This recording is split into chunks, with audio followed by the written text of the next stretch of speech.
આપણે વાત કરી હતી આંતરરાષ્ટ્રીય વેપારના પ્રવેશ દ્વાર એટલે બંદર. તો એ બાબતની આપણે સમગ્ર ચર્ચા કરી કે બંદરોના કારણે જ આંતરરાષ્ટ્રીય વ્યાપારને ઉત્તેજન મળે છે અને બંદર ઉપર કેવા પ્રકારની વ્યવસ્થા ઊભી કરવી પડે, સાથે સાથે બંદર દ્વારા જ વેપાર શક્ય છે એટલા માટે આંતરરાષ્ટ્રીય વ્યાપારના પ્રવેશ દ્વાર બંદરને ગણવામાં આવે છે. ત્યાર પછીની બાબત આજે આપણે જોવા જઈ રહ્યા છીએ લેક્ચર નંબર 6 અને એકમ આપણો છે બંદરોના પ્રકાર. તો આપણે વાત કરી કે બંદરના પ્રકાર શા માટે, કે કોઈ પણ વિસ્તારમાં આવેલું બંદર જે છે એની પ્રાદેશિક વિભિન્નતાઓ અલગ અલગ હોય. આપણે વાત કરી હતી કે વિશ્વની પ્રાદેશિક વિભિન્નતાને કારણે સમગ્ર વિશ્વ આપણે જોવા જઈએ તો એની જે પ્રાદેશિક ભિન્નતાઓ છે, જે તે પ્રદેશની વિભિન્નતાઓ, આ વિભિન્નતાને કારણે દરેક બંદરની રચના અને કાર્ય પદ્ધતિમાં તફાવત જોવા મળે છે. બંદરની રચના અને કાર્ય પદ્ધતિમાં તફાવત જોવા મળે છે અને આ ભિન્નતાને આધારે બંદરોને નિશ્ચય પ્રમાણે વર્ગીકૃત કરવા છે અથવા બંદરોને નિશ્ચય પ્રમાણે વર્ગીકરણ કરવામાં આવે છે. આ રીતનો પોઈન્ટ બનાવી અને આપણે બંદરના પ્રકાર લખવાના છે. તો બંદરના મુખ્યત્વે જે પ્રકારો છે એમાં દરિયાઈ બંદર જે દરિયા કિનારે આવેલું હોય, નદી બંદર જે નદીમાં હોય, સરોવર બંદર, જો આપણે અગાઉ જળાશયની વાતમાં સરોવર વિશે વાત કરી ગયા હતા કે એક સરોવરને કિનારે બે બંદરો આવેલા છે, એટલે સરોવરની કલ્પના શું આપણે સમજી શકીએ. આપણા ગામડાના જે તળાવ છે એને સરોવર ન કહેવાય. અમેરિકાની આપણે વાત કરી હતી તો ઘણા બધા બંદરો જે છે અથવા મોટા શહેરો જે છે સરોવરને કાંઠે વિકસેલા છે, એટલે સરોવર બંદર. ત્યાર પછી નહેર બંદર, આપણે જે નહેરોની વાત કરી હતી એ પ્રમાણે નહેર બંદર, ફેરી બંદર અને છેલ્લે ફેરબદલી માટેનું બંદર. આ તમામ પ્રકાર વિશે આપણે થોડી સ્પષ્ટતા કરવા જઈ રહ્યા છીએ. ત્યારે સૌપ્રથમ આપણે વાત કરીએ કે વિશ્વની પ્રાદેશિક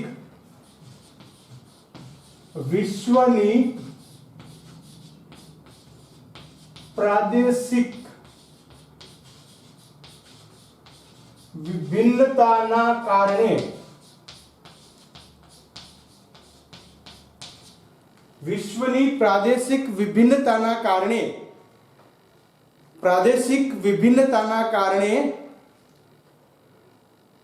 બંદરોની રચના અને કાર્ય પદ્ધતિ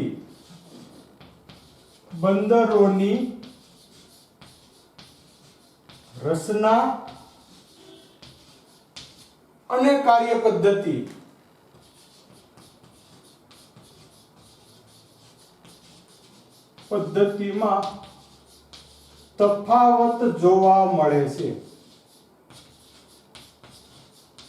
આપણે એ બારામાં વાત કરી ગયા હતા કે પ્રત્યેક બંદરમાં કઈ કઈ વિભિન્નતા છે એની આપણે ચર્ચા કરી હતી. તો જે તે સમુદ્ર કિનારાની પ્રાકૃતિક રચના, તેની માંગ, વસ્તી અને વિશિષ્ટતા, આ બધી બંદરોના વિકાસ ઉપર અસર કરે છે. એટલે પ્રાદેશિક વિભિન્નતાના કારણે બંદરની રચના અને કાર્ય પદ્ધતિમાં તફાવત જોવા મળે છે અને આ વિભિન્નતાના કારણે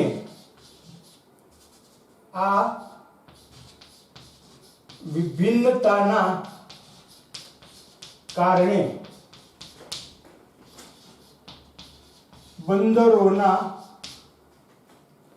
પ્રકાર પાડવામાં આવ્યા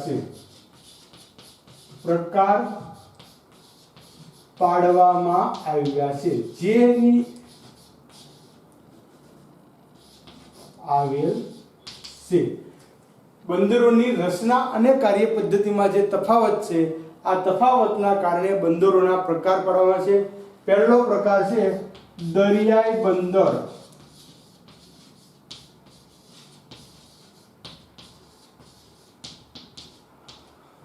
દરિયાઈ બંદર. તો દરિયાઈ બંદરની આપણે વાત કરીએ તો આપણને ખ્યાલ રહેશે કે દુનિયાના મોટા ભાગના બંદરો સમુદ્ર કિનારે આવેલા છે.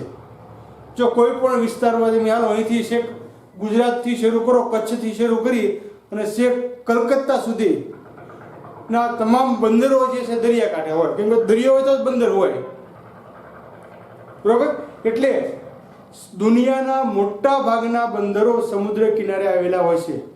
ખુલ્લા સમુદ્ર પર વિકસેલા બંદરો જળમાર્ગ પર આવેલા હોવાથી સ્ટીમરો દ્વારા ઝડપથી માલ સામાનની આપ-લે થઈ શકે છે. આ ફાયદો કે બંદરોનો શું ફાયદો છે તો કે મોટા ભાગના બંદરો સમુદ્ર માર્ગમાં જ આવેલા હોય, કેમ કે દરિયાથી સીધા બંદર. એટલે મોટા ભાગના વિકસેલા બંદરો જળમાર્ગ પર આવેલા હોવાથી સ્ટીમર દ્વારા સીધી જ ઝડપથી માલની આપ-લે આપવાનો માલ અથવા લેવાનો છે ઝડપથી થઈ શકે છે. જે પૈકી New York, Shanghai, Hong Kong, Mumbai, Durban, Colombo વગેરે બંદરો ખુલ્લા સમુદ્ર પર આવેલા હોવાથી આ બંદરોનો વિકાસ વધુ થવા પામ્યો છે. જો ડાયરેક્ટ જે બંદરો ઉપર સીધી સ્ટીમર જઈ શકતી હોય એનો વિકાસ હંમેશા વધવાનો છે, કેમ કે ત્યાં ઝડપથી માલ સામાનની હેરફેર થઈ શકે. એટલે સમુદ્રના જે બંદરો છે, ખુલ્લા બંદરો, એનો વધારે વિકાસ થયો છે. એના બદલે દૂર અંતરિયાળ વિસ્તારમાં આવેલા બંદરો જળમાર્ગથી દૂર હોવાથી આવા બંદરોનો ઓછો વિકાસ થયો છે. કોઈ પણ બંદર જે છે એ જળમાર્ગથી દૂર હોય, ભલે સમુદ્રની ખાડી હોય, પણ એમાં પાણીની અનિયમિતતા રહે, એટલે છેક સુધી જ્યારે જરૂર હોય ત્યારે સ્ટીમર જઈ શકતી નથી. એટલે આવા અંતરિયાળ, જેમ અંતરિયાળ ગામડા આપણે કહીએ છીએ કે ભાઈ જે હાઈવે રૂટના ગામડા હોય એનો વાહન વ્યવહાર અને અંતરિયાળ ગામનો વાહન વ્યવહારમાં ખૂબ ફેર પડે. આપણે અહીંયા સમજી શકીએ એટલા માટે ઉદાહરણ આપું છું તમને કે ભાઈ તમે વેળાવદરથી તમારે કોઈ પણ જગ્યાએ જવું હોય અને બાજુનું જ ગામ ભાલડથી કોઈ પણ જગ્યાએ જવું હોય તો બંનેમાં ઘણો બધો ફેરફાર જોવા મળે. ભાલડથી તમારે પેલા રોડ ઉપર આવવું પડે. એટલે એમ આજે જળમાર્ગની વાત કરીએ છીએ આપણે કે જે બંદરો સીધા જળમાર્ગથી જોડાયેલા છે આ બંદરોનો વધારે વિકાસ થયો છે, અને જે બંદરો અંતરિયાળ બંદરો છે આ બંદરોનો ઓછો વિકાસ થવા પામ્યો છે.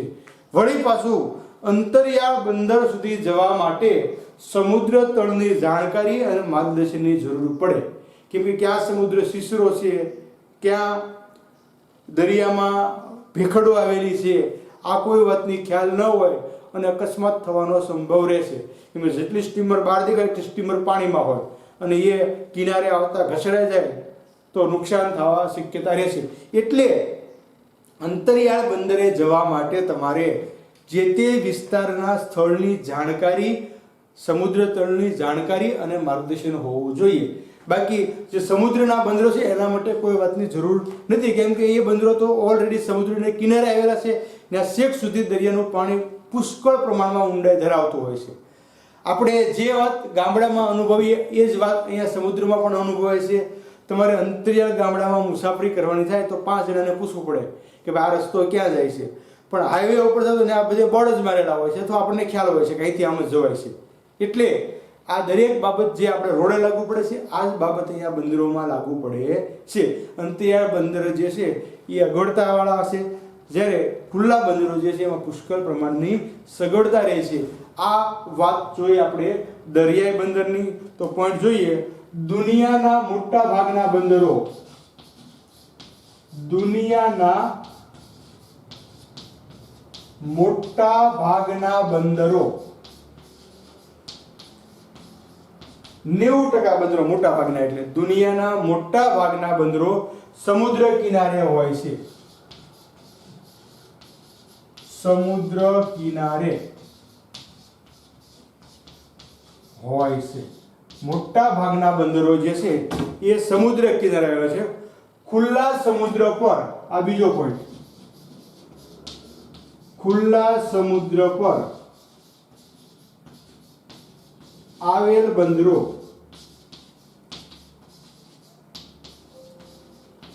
જળમાર્ગમાં હોવાથી ખુલ્લા સમુદ્ર પર આવેલા બંદરો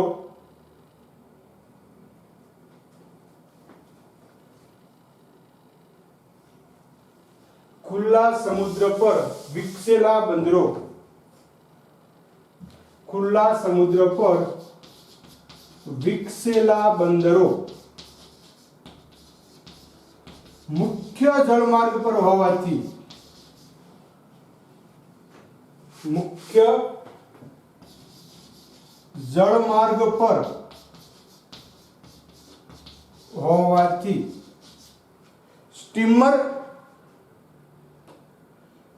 સ્ટીમરો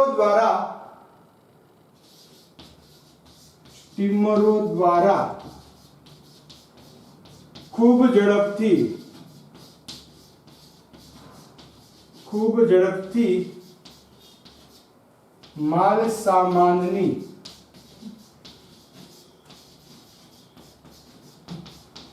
આપલે થાય છે.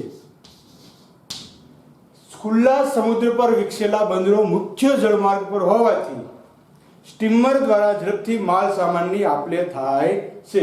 સાથે સાથે આપણે વાત કરીએ તો New York, Shanghai, Mumbai, Hong Kong, Colombo શ્રીલંકાનું, ડર્બન વગેરે બંદરો સમુદ્ર કિનારે આવેલા હોવાથી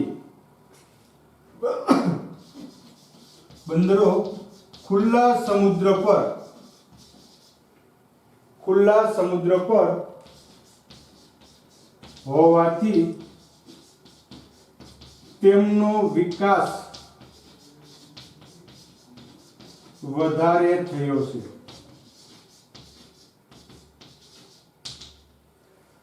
આ તમામ બંદરોની વાત કરી તો આ બંદરો ખુલ્લા સમુદ્ર કિનારે હોવાથી તેમનો વિકાસ વધારે થયો છે. જ્યારે સમુદ્રથી દૂર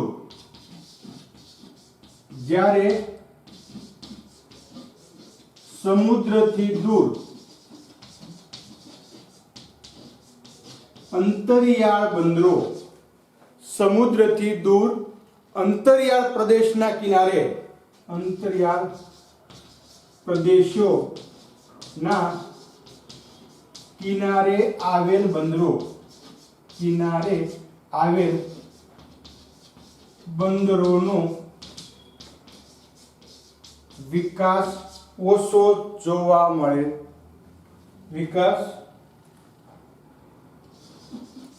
ઓછો થયેલ છે. અંતરિયાળ બંદરે તમારે જવું હોય તો સમુદ્ર તળની જાણકારી અને માર્ગદર્શનની જરૂર પડે છે. અંતરિયાળ બંદર સુધી પહોંચવા માટે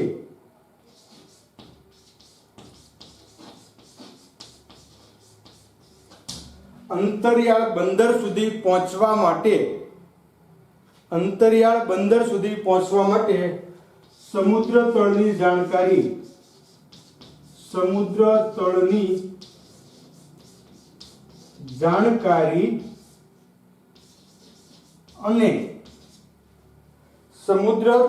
જાણકારી અને માર્ગદર્શનની જરૂર પડે છે. અને માર્ગદર્શનની જરૂર પડે છે.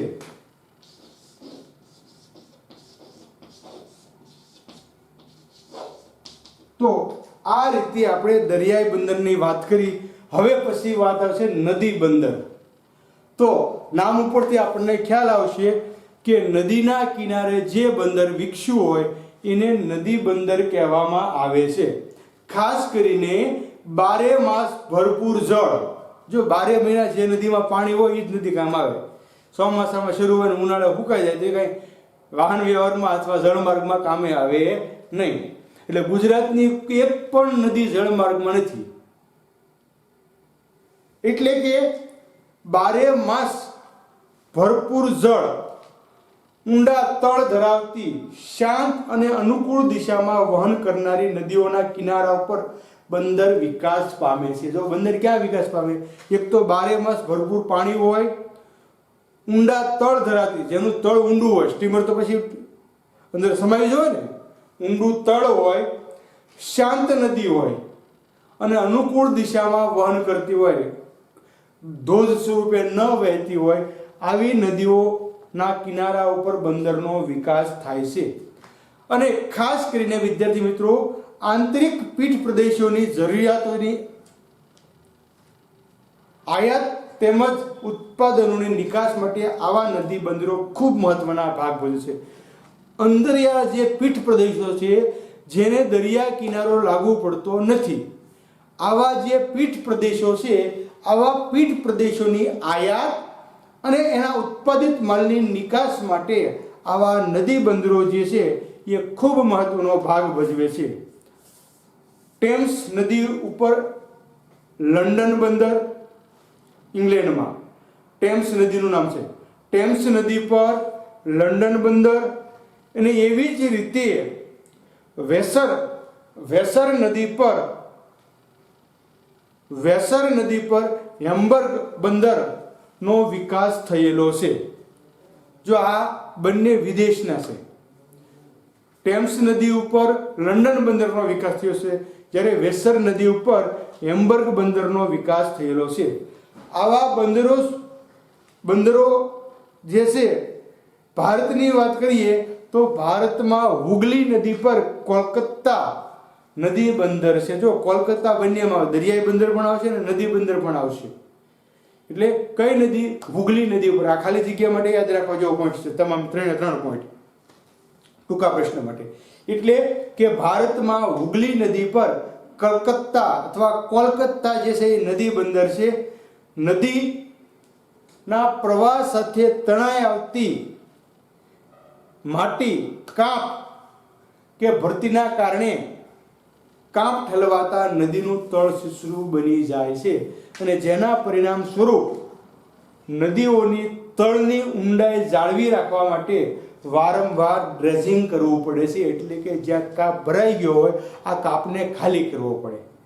આપણે તમને ટૂંકી બાબતમાં સમજાવું તો અહીંયા ઘોઘા રોરો ફેરી આપણે શરૂ કરી હતી, અને આ રોરો ફેરી આપણે ડ્રેજિંગના કારણે જ બંધ કરવી. જ્યારે સમુદ્રના ભરતી આવે એ સમયે જે સ્ટીમર માટેનો, જે ફેરી માટેનો જે ટ્રેક હતો, આ ટ્રેકની અંદર માટી આવી જાય એટલે ફરી પછી માટી સાફ કરવી પડે, ડ્રેજિંગ કરવું પડે, પછી ફેરી લાગે. એટલે એના અનુસંધાને હાલમાં આપણી ઘોઘા દહેજ રોરો ફેરી જે છે એ બંધ છે. આ ડ્રેજિંગ બહુ મહત્વનું છે. એટલે નદીઓમાં જ્યાં કાપ આવી જાય છે ત્યાં એનું તળની ઊંડાઈ જાળવવા માટે ડ્રેજિંગ કરવામાં આવે છે. શા માટે? તો નદીના તળની ઊંડાઈ છે એ જળવાઈ રહે એટલા માટે. આ સિવાય નદી બંદરો આંતરિક જળમાર્ગ તરીકે ખૂબ ઉપયોગી છે. યુરોપમાં ઘણા નદી બંદરો આંતરિક જળમાર્ગ તરીકે ચીજ વસ્તુઓ તથા ઉતારણીની હેરફેર માટે ઉપયોગી છે. નદી બંદરોનો મોટા ભાગનો વધુમાં વધુ વિકાસ યુરોપમાં થયેલો છે, કેમ કે યુરોપ નદીઓનો પ્રદેશ કહેવાય છે, અને ત્યાં મોટા ભાગની નદીઓ જે છે એ જળમાર્ગ તરીકે ઉપયોગી છે. જે આપણે આંતરિક જળમાર્ગમાં અભ્યાસ કર્યો ત્યારે વાત કરી હતી કે યુરોપમાં છેક એશિયાથી યુરોપ સુધીના જળમાર્ગ પણ છે અને રેલ માર્ગ પણ આવેલા છે. એટલે યુરોપમાં નદી બંદરોનું પ્રમાણ સૌથી વધારે છે. તો આ વાત હતી નદી બંદરો. દરિયાઈ બંદરમાં આપણે કીધું કે ભાઈ સમુદ્ર કિનારે હોય અને ડાયરેક્ટ જળમાર્ગમાં આવતા હોવાથી એનો વિકાસ વધારે થાય છે. અંતરિયાળ બંદરો માટે થોડુંક વિકાસમાં અગવડતા રહેશે, અને અંતરિયાળ જો તમારે મુસાફરી કરવી હોય તો સમુદ્ર તળની જાણકારી અને માર્ગદર્શન હોવું જરૂરી છે. હવે આપણે બીજો પોઈન્ટ લખવા ઉપર જઈ રહ્યા છીએ. પોઈન્ટ છે નદી બંદરો.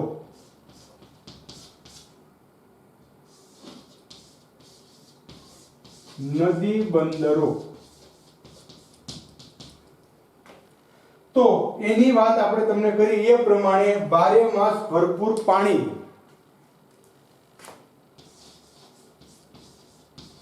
બારે માસ ભરપૂર પાણી, તળની ઊંડાઈ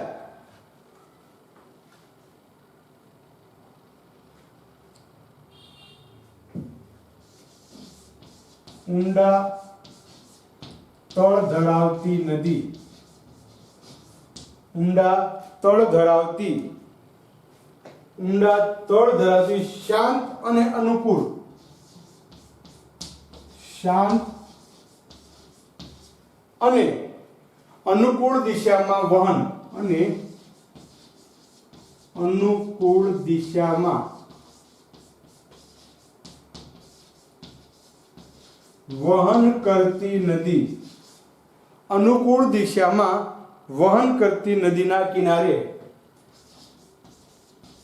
નદીના કિનારે નદી બંદરો નો વિકાસ થયો છે.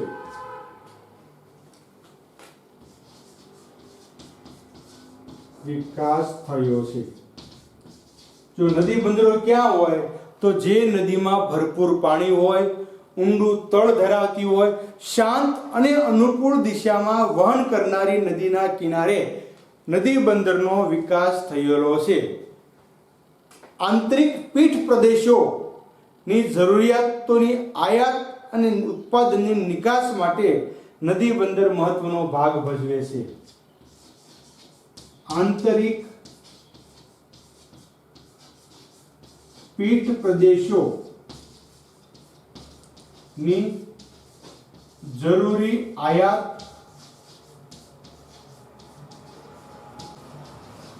અને ઉત્પાદિત માલની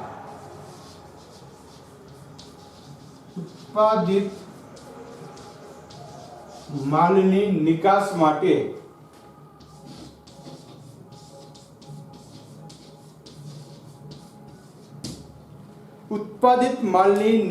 માટે આંતરિક પીઠ પ્રદેશોની જરૂરી આયાતો અને ઉત્પાદિત માલની નિકાસ માટે નદી બંદરો મહત્વનો ભાગ ભજવે છે.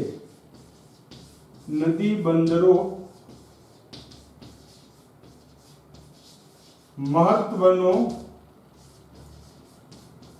ભાગ ભજવે છે. પીઠ પ્રદેશની આયાત અને નિકાસ પર નદી બંદરો મહત્વનો ભાગ ભજવે છે. ટેમ્સ નદી પર, લંડન,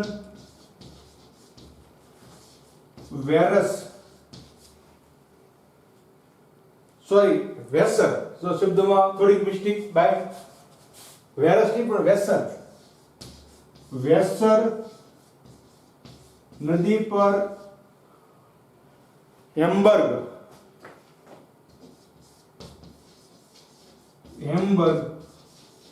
અને ભારતમાં હુગલી નદી પર,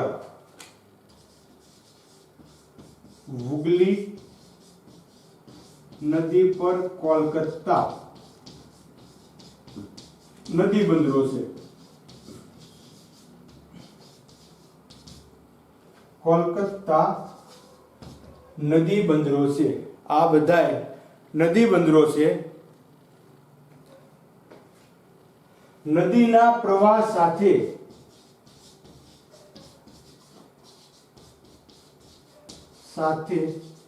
ઘસડાઈ આવતો કાપ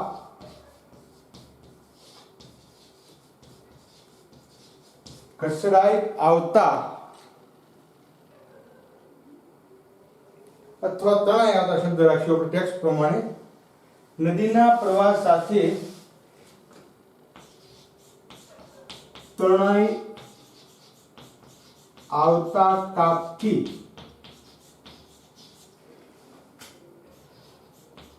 નદીના તળ પ્રદેશો સિસરા, નદીનું તળ પ્રદેશ સિસરું બની જાય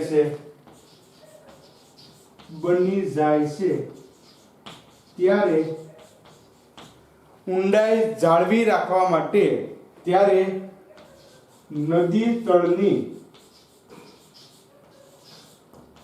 ઊંડાઈ જાળવી રાખવા ડ્રેઝિંગ શબ્દ યાદ રાખજો, ડ્રેઝિંગ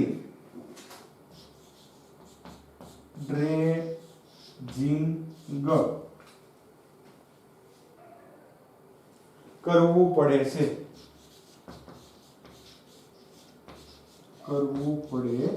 છે, ડ્રેઝિંગ એટલે અંદર જે કાપ આવી ગયો છે આ કાપને દૂર કરવો એટલે ડ્રેઝિંગ. આ હતી નદી બંદરની વાત. અને હવે અંતિમ પોઈન્ટ તરફ આગળ વધીએ આજના દિવસ માટે. તો સરોવર બંદર. તો આપણે જેમ વાત કરી કે દુનિયામાં મોટા સરોવરો પર બંદરના વિકાસ માટેની ભૌગોલિક અનુકૂળતાઓ, જો મોટા સરોવર પર બંદરના વિકાસ માટે કઈ કઈ અનુકૂળતા જોઈએ આ પોઈન્ટ આપણે નોટ કરી શકીએ કે મોટા બંદરના વિકાસ માટે સરોવરની ભૌગોલિક અનુકૂળતાઓ. તો એક તો પાણીનું ઊંડાણ, બરફ મુક્ત પાણીની સપાટી. જો બરફ જામી જાય, જે શીત પ્રદેશો છે ત્યાં બરફ જામી જાય તો પછી કંઈ માર્ગ તરીકે ઉપયોગ થઈ શકતો નથી. એટલે પાણીનું ઊંડાણ, બરફ મુક્ત પાણીની સપાટી, સમુદ્ર સમૃદ્ધ પીઠ પ્રદેશો વગેરે પૂરા પાડતા હોય તેવા સરોવરને કિનારે બંદરો વિકાસ પામે છે. તો સમૃદ્ધ પીઠ પ્રદેશો, કેમ કે જ્યાં આયાત નિકાસની જરૂર ન હોય ત્યાં બંદર કરીને શું કરવાનું? આપણી ભાષામાં આપણે ખાલી અભ્યાસ માટે શીખવું હોય તો કચ્છના રણમાં તમે બંદર વિકસાવો તો શું કામનું હોય? હવે ન્યાય પીઠ પ્રદેશમાં જ કાંઈ આયાત નિકાસ નથી થવાની. એટલે અહીંયા મુખ્ય વાત છે સમૃદ્ધ પીઠ પ્રદેશ હોય તો. એટલે સમુદ્ર બંદર વિકસાવવા માટેની ભૌગોલિક અનુકૂળતાઓ કઈ કઈ છે? તો એક તો ભરપૂર પાણીનું ઊંડાણ, પાણી હોય, પાણીનું ઊંડાણ હોય, બરફ મુક્ત પાણીની સપાટી હોય અને સમૃદ્ધ પીઠ પ્રદેશો વગેરે પૂરા પાડતા હોય તેવા સરોવરના કિનારે બંદરો વિકાસ પામે છે. આ બંદરો આંતરિક વ્યાપાર માટે કે માલની હેરફેર માટે ઉપયોગી બને છે. સમુદ્ર સરોવરના જે બંદરો છે એ આંતરિક વ્યાપાર માટે અને માલ સામાનની હેરફેર માટે ઉપયોગી બને છે. ખાસ કરીને યુએસએ સરોવર, ત્યાં 5 સરોવર ભેગા થઈને બંદર બનાવેલા છે. આપણે પહેલાના પરિવહનમાં એની ચર્ચા કરી ગયા છીએ.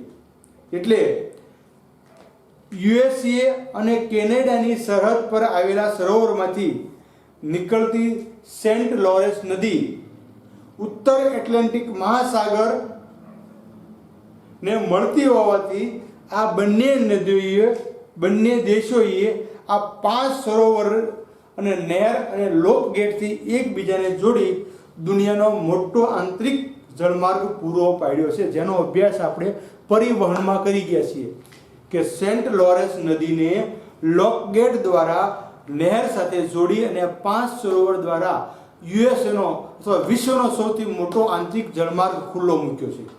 એટલે એ પોઈન્ટ અહીંયા ફરી પાછો રિપીટ થાય છે. સરોવર કેમ કે ન્યાસ છે. એટલે યુએસએ અને કેનેડાની સરહદ પર આવેલા સરોવરમાંથી નીકળતી સેન્ટ લોરેન્સ નદી ઉત્તર એટલાન્ટિક મહાસાગરને મળે છે અને આ બંને દેશોએ, યુએસએ અને કેનેડા બંને દેશોએ સરોવરમાંથી નીકળતી નદીને 5 જોડીને વિશ્વનો સૌથી મોટો આંતરિક જળમાર્ગ પૂરો પાડ્યો છે. પરિણામે ડુલુથ, શિકાગો, આલ્પેન, ટોરેન્ટો, બફેલો, ક્લિવલેન્ડ અને ટોલેડો વગેરે નાના મોટા બંદરો વિકાસ પામ્યા છે. આ 5 સરોવરને કિનારે આટલા બધા બંદરો આવેલા છે. આફ્રિકામાં પણ વિક્ટોરિયા સરોવર પર ઉતારું હેરફેર માટે કંપાલા બંદરનો વિકાસ થયો છે. આફ્રિકામાં વિક્ટોરિયા સરોવર છે એના ઉપર ઉતારું પ્રવાસીઓ અને માલ સામાનની હેરફેર માટે કંપાલા બંદરનો વિકાસ થયો છે. ટૂંકમાં કહીએ તો દેશમાં ચીજ વસ્તુઓ અને માનવીની આંતરિક હેરફેરમાં આવા બંદરો મહત્વનો ભાગ ભજવે છે. આંતરિક ચીજ વસ્તુની હેરફેર કરવાની હોય કે માનવીની હેરફેર, માણસની હેરફેર કરવાની હોય તો એના માટે આવા સરોવર બંદરો જે છે એ મહત્વનો ભાગ ભજવે છે. ભારતમાં એક પણ સરોવર બંદર નથી સિવાય કે જમ્મુ કાશ્મીરમાં દલ સરોવર જે છે અથવા એ સહેલાણીઓ માટેનું છે કે ત્યાં લોકો સ્ટીમર દ્વારા ફરી શકે, બાકી માલ સામાનના હેરફેર માટેનું બંદર નથી. તો સરોવર બંદરના આપણે પોઈન્ટ જોઈ લઈએ.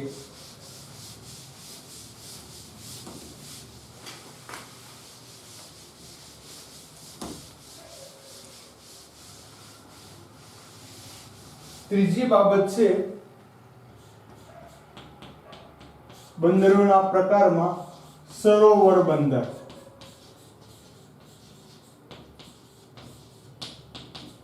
તો પાણીનું ઊંડાણ,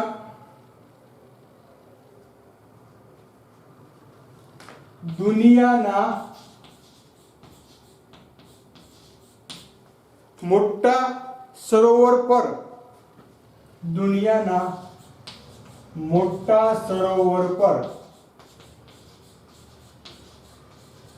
બંદરોના વિકાસ માટેની ભૌગોલિક અનુકૂળતાઓ.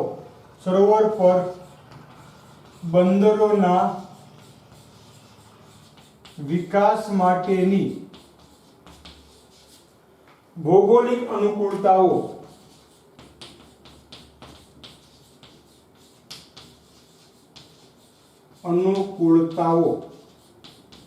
જેવી કે પાણીનું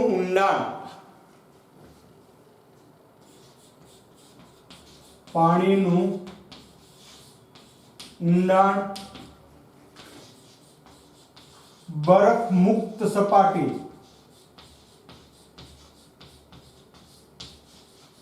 અને પીઠ પ્રદેશની અને સમૃદ્ધ પીઠ પ્રદેશ અને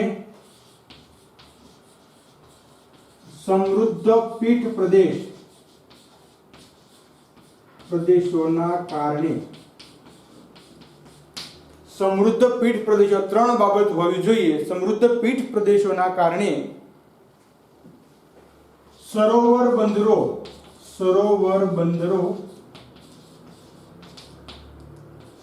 નો વિકાસ થાય છે. શેના કારણે?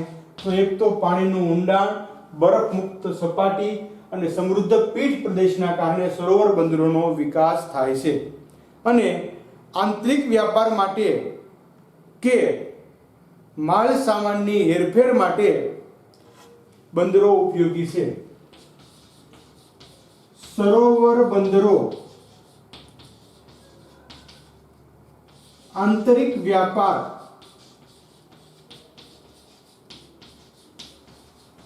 અને માલ સામાનની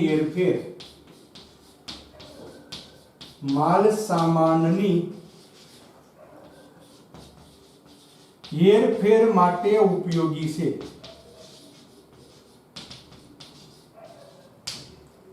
આંતરિક વ્યાપાર અને માલ સામાનની હેરફેર માટે ઉપયોગી છે. યુએસએ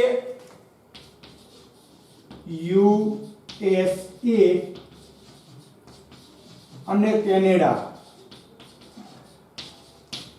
યુએસએ અને કેનેડાની સરહદ પર આવેલા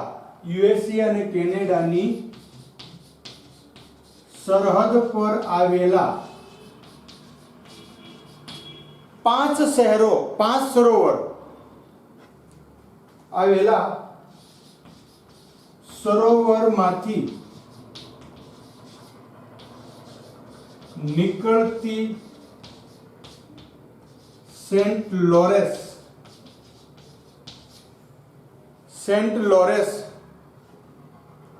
નદી ઉત્તર એટલાન્ટિક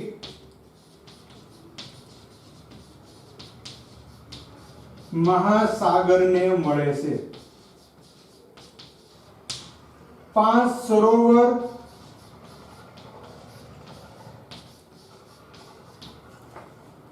નહેર ને લોક ગેટ થી એકબીજાને જોડી 5 સરોવરને નહેરોથી એકબીજા સાથે લોક ગેટથી જોડી પાણીની ભરતી હોય, લોક ગેટથી જોડી દુનિયાનો સૌથી મોટો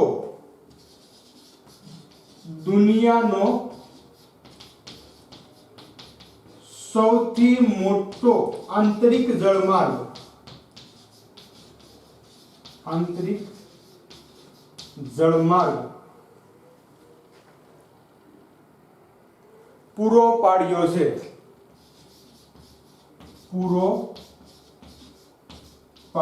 છે અને આ સરોવરના કિનારે પરિણામે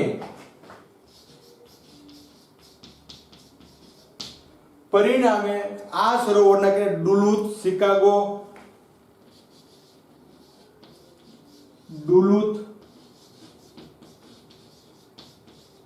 શિકાગો, ટોરેન્ટો, ટોલેડો,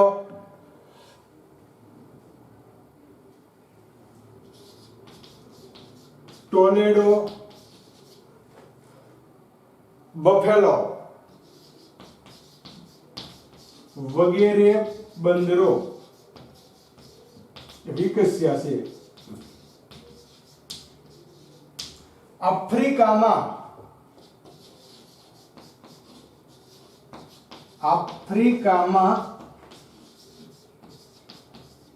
વિક્ટોરિયા સરોવર પર કપાલા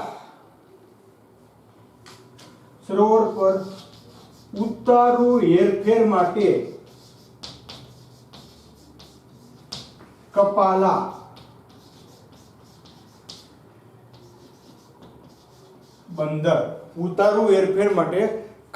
બંદરનો વિકાસ થયો છે. ટૂંકમાં દેશની ચીજ વસ્તુઓ અને માનવીની આંતરિક હેરફેર માટે આવા બંદરો ખૂબ મહત્વનો ભાગ ભજવે છે. તો આજના દિવસે આપણે 3 બંદરોના પ્રકાર પૈકી 3 બંદરની વાત કરી. ફરી રિપીટ કરું તો દરિયાઈ બંદર જે સમુદ્ર માર્ગના સીધા સ્થાનમાં આવે છે એટલે એનો વિકાસ વધારે થયેલો છે. સમુદ્ર કિનારાના બંદરો છે જેમાં આપણે વાત કરીએ એમ કે New York, Mumbai, Shanghai, Colombo, Durban, Calcutta આ બધા સમુદ્ર કિનારાના બંદરો છે. અંતરિયાળ બંદરોનો વિકાસ ઓછો થાય છે અને અંતરિયાળ બંદરો સુધી પહોંચવા માટે સમુદ્ર તળની જાણકારી અને માર્ગદર્શન જરૂરી છે. ત્યાર પછીની વાત નદી બંદર. તો જે નદીઓ 12 માસ ભરપૂર પાણી હોય, ઊંડા પાણીના તળ હોય, શાંત અને અનુકૂળ દિશામાં વહન કરતી હોય, આવી નદીના કિનારે નદી બંદરનો વિકાસ થાય છે. આંતરિક પીઠ પ્રદેશોની આયાત નિકાસ માટે નદી બંદર ખૂબ મહત્વનો ભાગ ભજવે છે. આપણે વાત કરીએ એમ કે ટેમ્સ નદી પર લંડન બંદર, વેસર નદી પર હેમ્બર્ગ બંદર અને ભારતમાં હુગલી નદી પર કોલકાતા નદી બંદર તરીકે વિકાસ પામ્યા છે. જો નદીનું મૂળભૂત બંદરમાં થોડીક અગવડતા પડે છે કે નદી પોતાની સાથે કાપને ઢસડી લાવે છે, જેના કારણે નદીની તળ ઊંડાઈમાં છીછરું તળ થાય છે અને આથી વારંવાર ડ્રેજિંગનું કામ કરવું પડે છે. અને અંતે આપણે સરોવર બંદરની ચર્ચા કરી. તો વિદ્યાર્થી મિત્રો, આજના લેક્ચરમાં આપણે 3 પોઈન્ટ જોયા છે. હવે પછીના 3 પોઈન્ટ જે છે નહેર બંદર એટલે નહેરના કારણે વિકસેલું, ફેરી બંદર અને ફેરબદલી માટેનું બંદર, આ 3 પોઈન્ટની ચર્ચા આપણે નેક્સ્ટ પીરિયડમાં કરીશું. ખૂબ ખૂબ ધન્યવાદ.